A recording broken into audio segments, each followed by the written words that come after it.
اللہ اللہ اللہ اللہ۔ بیوی گھر سے باہر نہیں نکل سکتی اگر شوہر منع کر دے، اور اگر شوہر سختی سے منع کر دے تو نبی بھی اسے اس کے گھر سے نہیں نکال سکتا۔ اب یہ بتائیے کتنا عظیم ہے شوہر کی اطاعت۔ یہ میری ماں بہنیں جو جاتی ہیں بازار میں ادھر ادھر، تو یہ واقعی اس لیے جاتی ہیں کہ ان کا شوہر راضی ہے، پرمیشن ہے انہیں۔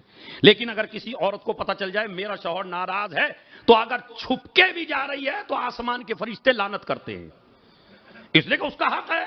جہاں عورت کے حقوق ہیں مرد کے اوپر، وہاں مرد کا بھی حق ہے یہ۔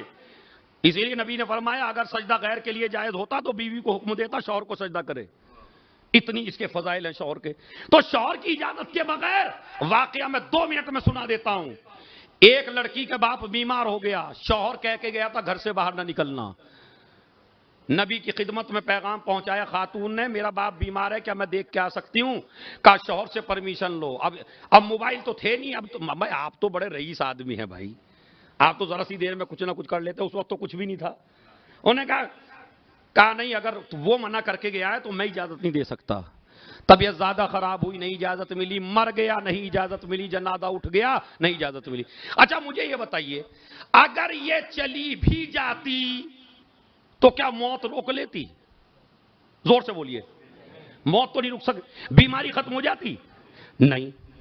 آپ سمجھ رہے ہیں اسلام بڑا سخت مذہب ہے، باپ مرنے لگ رہا ہے، بیٹی کو شوہر منع کر کے گیا، اس نبی کہتے ہیں میں اجازت نہیں دوں گا چونکہ شوہر روک کے گیا ہے۔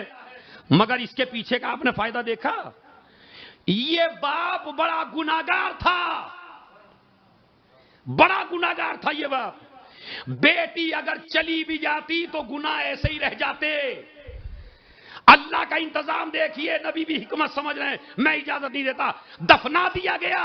اب جو دفنا دیا گیا تو دوسرے دن خواب میں آیا، خواب میں آ کے کیا کہتا ہے، اے بیٹی تو نے چونکہ حکم خدا پہ عمل کیا تو اللہ نے تیرے اس عمل کرنے کی وجہ سے میرے سارے گناہوں کو معاف کر دیا۔